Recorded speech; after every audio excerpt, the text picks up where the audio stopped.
Hey, ladies and gentlemen, welcome to another episode of the Beyond Seven Figures podcast. My guest today, I first have to warn you, he is a pickleball savant. We had a lot of fun together out in Ojai, California. And as I got to know him, I really got to tap into his brilliance. Extraordinary individual. He's a fellow business coach. His focus is more so working with chiropractors, but his wealth of knowledge expands to industries all over the world. Not only is he the founder of a company known as Align and Amplify, as well as Drive Your Practice, he's also the chair of an organization called Tiger 21, which is an exclusive peer community of really high net worth entrepreneurs, investors, and other. I could keep going. This guy knows his stuff. Rather than tell you how awesome he is, let me just show you by bringing him right on. All right, Laurence, welcome to the show, my friend. Well, thanks for being on the show, and thanks for the no warning. I really appreciate it. And I think this is a really good example of entrepreneurship. And I think about someone that really takes their work seriously and also being as productive as possible. And I'm being honestly, because listen to what he just did, right? Charles just literally put me, we're supposed to have a call. We're just supposed to have a jam session. We're just having to have a conversation. He goes, no, what? Forget that thought. Let's just record whatever we're going to talk about and put this out. And so basically you just turned into our 30 minutes or 40 minutes of jam session into a podcast episode. Congratulations on being top notch and showing us how the way productivity should be done. Thank you. Well, actually, that's a really good topic to kick things off. What we're finding is the speed to obsolescence is faster than it's ever been in history. There was more information and more technologies. And now with AI, the speed to obsolescence has really shortened. In some cases, companies are starting and already becoming obsolete. So being relevant and anticipating your clients' needs and so forth is incredibly important. And when we talk about productivity, the reason why that's important is because when speed to obsolescence is so quick, we can't afford to just sit on our hands and wait for things to happen. The faster we're able to move, learn, create decisions, make adjustments as things change, the better our advantages. Are you seeing the same with the clients that you're working with and the Yeah. discussions you're having? Absolutely. You can see in the world, right? Things are world are moving so fast. And I think the challenge, though, I think a lot of people are going to get is that they are feeling like they can't keep up, right? That's the Yeah. problem. It's perfect for the people who are fast mover, who generally already adapt to being the front of the line, the innovators, the people who are always ahead because they're always seeing the forward towards the future. So they knew this AI thing was already happening. And for most of us who are just like, oh my God, like what is happening? You just try to like look around like, is this happening? I think of it like a wave and the wave is coming. You can see it coming and you're like, do I just get on this wave and just sort of ride it with it? And I think for me, it's what's called staying ahead of the curve. It's like, you Yes. got to sort of stay ahead enough. You don't have to be the first one to paddle out, but you need to be ahead to ride the curve if the wave does pick up, right? Yeah. But for the people that will be challenged is the one who goes, the wave is coming. I'm just going to dive underneath. I think those will be the one who are going to be challenged in the next 5 to 10 years, maybe even sooner. Yeah, I'm almost embarrassed to admit this to you, but many years ago, I remember hearing a report that Google put out that everything is going to be mobile first, mobile first, mobile first. Mm. But because I didn't like using my cell phone for texting, it was a new habit for me. And I just like going on my desktop. I was of the belief that because I don't like it, the rest of the world won't like it. And therefore, I ignored mobile until it got to a point where I couldn't ignore mobile anymore. And so it took a long time for me to catch up at the pace that mobile was moving. And that was a really big lesson for me because I hear it now with a number of different people where we talk about AI and those who are using it are instantly seeing the benefits of not only productivity, but information and predictive insights and so forth. It's already part of your life, even if you don't realize it is. Exactly. It's definitely part of our life. And I think that's why it's important to learn, even if you never have any intention about activating or utilizing it in any way, which I think you will once you start learning it. But it's more about recognizing that you need to learn it so that you understand it. So then you can at least make a conscious decision whether you want to embrace it. rather than just ignoring, hoping it will go away. I think that's the difference that we are in. But as I get older, the embrace of technology becomes a little slower, like between the gaps. Comparatively, when I was in my 20s, you tend to pick things up. You're more excited about it and you can adapt to it quicker.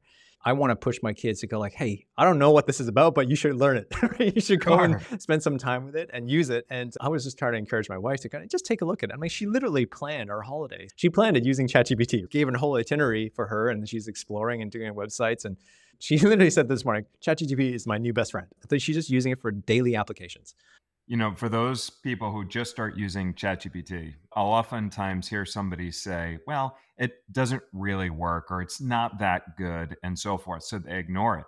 But that's the equivalent of the artist blaming the canvas for a bad painting, right? That's It right. doesn't, That's correct. it's not the canvas, it's the input is directly related to the quality of the output. So if you don't get a good Yep. output, it's because you had a bad input. That's what's really Yeah. important for people to understand. If you don't get the output that you wanted, go back and refine that input.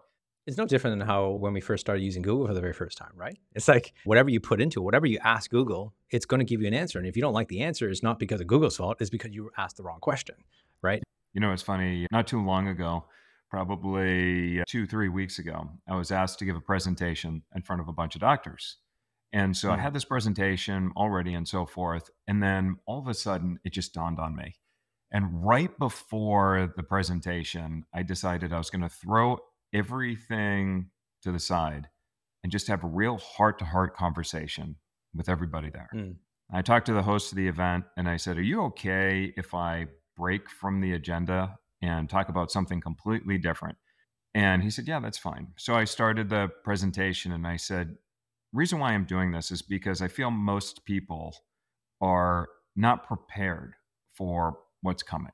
And if you don't think that Mm. this impacts you, then I'm about to show you something that might change your opinion. And right before today's session, I decided I was going to build an AI bot, and it was my doctor bot. And with my wife's permission, I uploaded her blood work, both current and past blood work. And I asked it to analyze it for me. And it analyzed the blood work. And I said, are there any markers to be aware of? And it told me what the markers were.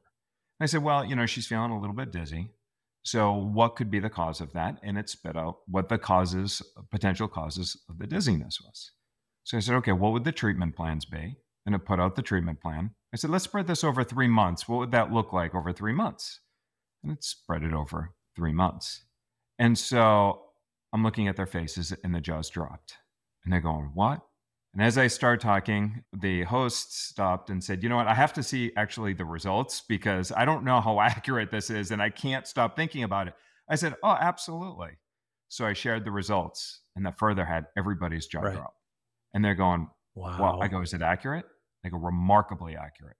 Everything was accurate all the way through the treatment plans and so forth. But then the $1 million question came up and I said, how many of you would be willing to bet $1 that everybody in your practice would actually produce the exact same results as what you see here? And nobody raised their hand. So I'm like, let's Mm. reverse that. How many people think that odds are that there would be some variation? And everybody raised their hand. But now, Lawrence, here's a question for you.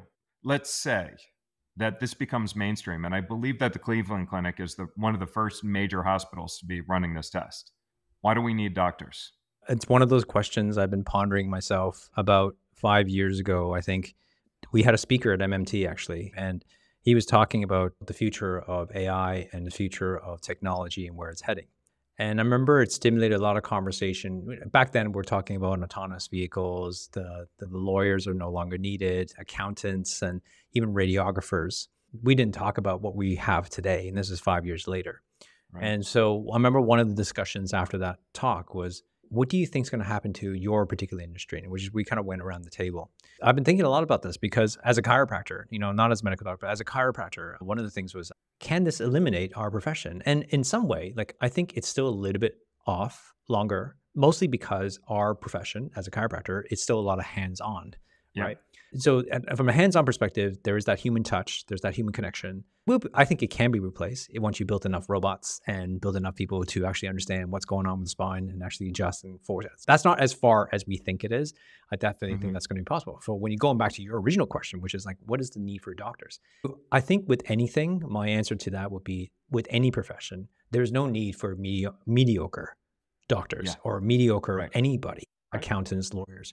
And what I mean by this, like the people who are just doing the minimum amount of work, who are just there to answer questions, where a bot can do it better than you. And so therefore, I don't think it will eliminate anybody who excels in their profession, anybody who is an expert in their profession, someone who is top of their game because they are the ones who are constantly guiding the profession. They're the ones who think outside the box. An AI will easily be able to pick, and they've proven this, I believe. Don't quote me on it, but I'm pretty sure they've proven it, that they will detect way better than the human eye. I've done some things with imagery and whatnot that has proven to me the accuracy of AI in imagery that floored me. And there's going to be a big gap. And we're going to see this divide. We're going to see a lot of people that become irrelevant because what they're doing is they don't know Mhm. how to compete intellectually against AI. But then there's going to be those doctors that realize that context is important, and they're not going to compete against AI, but they're going to work with AI, and they're going to say, "Okay, Mhm. Lawrence, I understand that AI said all of this, and I don't necessarily disagree with it, but there's more to it than that. In fact, what if we were to also look at this variable or this variable so we get a full picture? Because there is danger in letting the patient diagnose themselves." Well, I think this like goes to just general comment around healthcare, right? I'm not trying to knock medicine per se, but let's say a specific drug is usually there to do one particular thing, right? So let's just say you pick a cholesterol drug. The goal of a cholesterol drug is to lower cholesterol, right? But that's all they're measuring right there. The question is whether this drug lowers cholesterol. But if you actually take some context to that, for example, you would be actually asking the question, does does this cholesterol drug actually make you healthier? And the question is debatable because it depends on how you measure health. If you measure health only by cholesterol, then the answer may be yes. Yeah. But you and I both know the measurement of health is a combination of things. Lowering cholesterol could cause other things that are happening in your body that your body's now compensating for. Therefore, it could actually create greater sickness rather than health. That's where I think a doctor can come in, is being more holistic around the patient to understand and add Yes. layers of color, add layers of context that an AI just doesn't have because they're looking at it from a linear perspective. So chiropractic is this is a really good example because it's like, well, you have to touch people. Like, I think it is a ways away before robots. However, what I think is likely going to end up happening, I wouldn't think it's Mm. too far from the future where you walk into the chiropractor's office, maybe there's a full body scan, and the chiropractor knows exactly where to place their hands and what to do so that there is little to no guesswork at what treatment needs to happen. That's my hallucination. Absolutely. So, for example, I was in Bali running a retreat for my clients and I flew to London. I was eating dinner that night by myself and it was kind of dark and dim. With my age, my eyesight's not great at the nighttime anyway. So, the next morning, I sleep it off. Next morning, wake up, still the same thing. I'm like, this is not good. I eventually went up to the optometrist. The optometrist sent me to emergency hospital. I think you got a tear. And I did have a tear in my retina. It wasn't a detachment, which was lucky. And they had to do emergency laser surgery to attach my retina back into place just in case, hold it in Holy there. cow.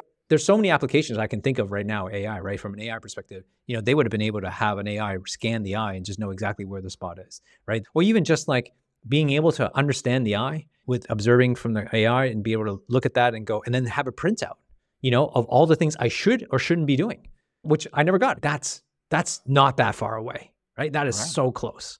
It's a matter of just someone applying that and willing to kind of take all that information and be able to go, here's the best practices for these type of conditions, and these the reports being printed. Absolutely. We've already seen this with a client of ours who's in the manufacturing business, and he just started implementing AI across all of his employees. And he said, every one of our employees have delegated their lowest value work to AI. And he said, so about 10% of their lowest value work on average has been delegated to AI. But what they did is, and this was the experiment at which he was incredibly just blown away with, because humans are designed to evolve and survive. And so it's, how do we survive and compete against information? We generally find ways to become smarter and more intelligent and find better solutions. And then there's the flip side of that coin. And, we work with lawyers who had a discussion with one attorney, and they were telling me about something that their paralegal was doing. And I said, well, how long did that take? And they said, about 3.5 hours. I said, I can complete that in 30 minutes, and it's only taking 30 minutes because it's going to take you 15 to read it just to double check that everything's fine. And Yeah.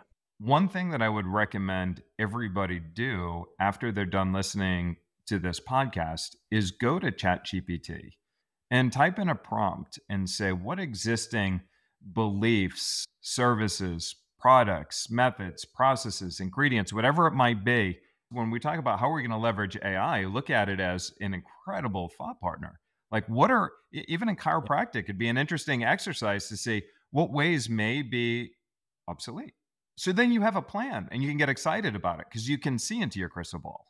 Yeah. Well, I think it's either like you have a choice at any given moment in time. And this is not just with AI, but you always have a moment of choice. Do you either see the benefit and the potential and the positivity of this, or you see the negative and worry about it and live in fear? I think one of the challenges, like as I mentioned before, I think the biggest thing that will be obsolete will be the people who are only working or doing the minimum amount of work to get by. Yep. And I think those jobs are going to be obsolete because that needle is going to, that line of what was needed for humans to do is going to moving, away from those people. I think the Yeah. people who are constantly evolving through their whole entire life, always changing, always looking for new opportunities, always looking to learn and adopt. You just need to just Right. ride this along and just see where it's going. No different how we adopted into social media. You just kind of went along on the ride. You just kind of figured it out along the way. You don't have to be the forefront. You don't have to be an innovator, but you have to understand how the world is changing and not just sit there and let the world get swallowed up. Yeah. I think, man, you just said it so perfectly. How about we Yeah. give our listeners a little understanding of do something real cool. Now we're going to do this live, and God knows what ends up happening when we do things live. I'm But so scared right now. I'm going to give everybody an example of just how crazy and how advanced things are. So we're going to go directly to the mobile app for OpenAI and ChatGPT, and we're going to open up a conversation specifically around chiropractors. So let's see what happens. Okay. So here we go. In what ways will the chiropractic industry become obsolete by the year 2028? So it's thinking, and let's see what it says. It'll be interesting. Charlie, the notion know- that the chiropractic industry could become obsolete by 2028 is a provocative one. Several factors could contribute to its decline, but it's essential to approach this with a nuanced understanding. First, let's talk about technology. Telemedicine and AI diagnostics are becoming increasingly prevalent in healthcare. While they can't replace hands-on spinal adjustments, they can offer alternative therapies that may draw people away from traditional chiropractic care. Second, there's a growing skepticism about the efficacy of chiropractic treatments, especially compared to other medical interventions. The rise of evidence-based medicine is putting pressure on the chiropractic industry to validate its methods through rigorous scientific studies. This is a double-edged sword. If the industry can't provide that evidence, it may find itself marginalized. Lastly, let's consider market saturation and the trend towards holistic wellness. People are increasingly looking for one-stop shop healthcare solutions. Businesses that offer a more comprehensive range of services might edge out specialized practices like chiropractic care. Of course, the chiropractic industry can adapt and evolve, just like any other. The key will be to integrate new technologies, validate treatment methods, and possibly broaden the scope of services offered.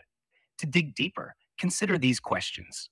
1. What innovations could the chiropractic industry adopt to remain relevant? 2. How can chiropractic services integrate themselves into the broader wellness industry? 3. What strategies can you employ to address consumer skepticism and build trust? I'm eager to hear your thoughts on this, Charlie. Wow. So That's fascinating. I have turned AI into my most intelligent brainstorming partner. So I went for a walk on the beach and I decided to have a conversation with AI. And I had it all Yeah. set up so that I would be talking to myself. So it understands Wow. me and my methodologies and everything else. And what about this? Let's talk about the innovator's dilemma and how Yeah. that's impacting the world today. And it's like, okay, well, let's talk about it, Charlie. And then all of a sudden it's like, boom. When you and I talked about earlier about the people who are in the right seat will become far more intelligent. It's Mm. because when you think about how long that brainstorming session or just the research that we did with the chiropractic industry right now, right? Yeah. 1 year ago today, if I asked you, could you do some research and tell me how you feel things will be disrupted? Chances are you would do a bunch of Google searches and you'd get some information. And then you'd be like, you know what, this isn't worth my time. I'm going to hire a researcher to just do some research, bring it back to me. Let me aggregate it. Give me about a week or two and I'll get back to you. The speed of information and the speed of learning right now is moving so That's fast, insane. it's going to give us all an opportunity to become that much smarter. So it's like, what skills do I need to develop in order to become better at my job? What skills do I Mm. need to develop in order to become more valuable to my employer 5 years from now? It's about evolving. Tap Yeah. into this resource and just ask, in what ways will I need It to evolve?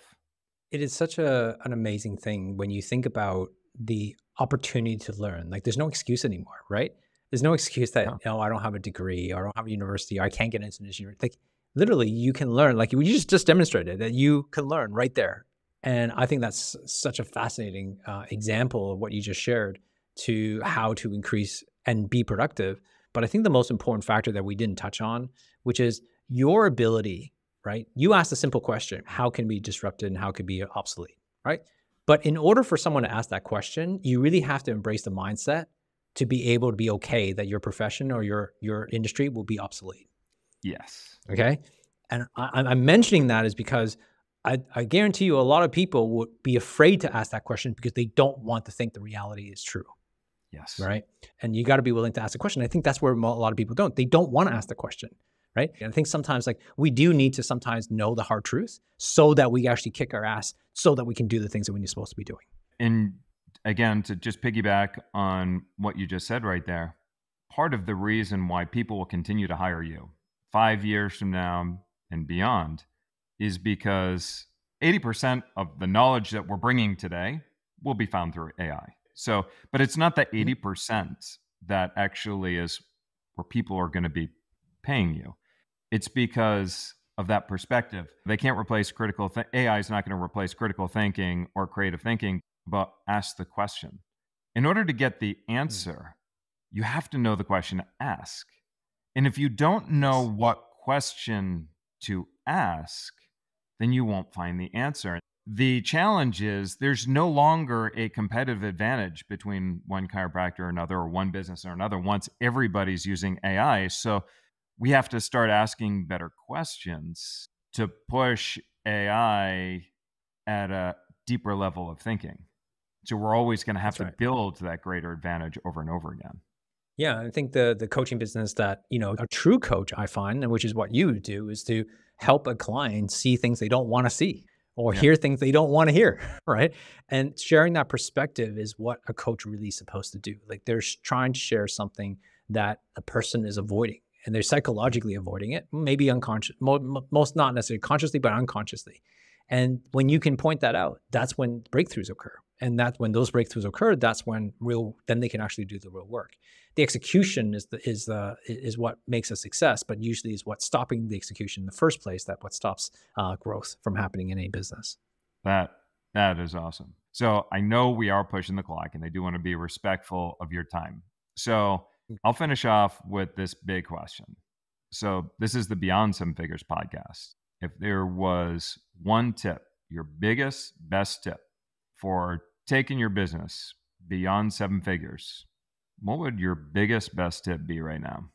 I think if you are looking at going beyond seven or beyond seven figures, as the podcast name shares, and I think it's about achieving your goals or whatever goals or dreams that you're trying to get to, doing the same amount of work or doing it harder or more of it isn't going to get you there. I Mm, find like what you need to do One of the first step is obviously getting clarity of the goal of what you're trying to achieve. That's number one. But I think the second point here, which I think is the most relevant, is really about asking yourself, who do you need to become in order for you to achieve that? Ooh. So the answer should come into three forms. It'll be something that you have to start doing that you're not doing, something that you need to stop doing that you know isn't going to help you or that hinders you. And the third element is what you still need to continue doing, because that is what's going to keep you there for success. I love it. Now, people want to learn more about you and the work that you do. Where do we send them? You can go to laurencetam.com. Check me out on That's Facebook, Instagram. Yeah, just type my name in. awesome. And that's Laurence Tham, but it's spelled T-H-A-M. So That's right. And I actually do have a podcast called Wabi Sabi. And that podcast is about the art of imperfection. So me and my friend, Dr. Jim, we talk about life, things like what we just kind of talked about, challenges that we go through in life as we transition. We just talk about just anything in life and business, the journey of life itself and the imperfection and embracing it. So that's, if you're interested in sort of having that type of conversation, you can go follow us on Wabi Sabi, the art of imperfection. awesome. I got to say, man, and you have really designed your life in an amazing way. There are some people that let life happen to them. Others create the life that they want. Just in the little bit that I've known you and how you've been a world traveler but designed your life, your occupation and whatnot, the way that you want to live it. And that's how it looks, at least from an observer. So that wraps up the Beyond Seven Figures podcast. As a reminder to our guests, for more tips, strategies, and information for taking your company beyond seven figures, also check us out at predictableprofits.com.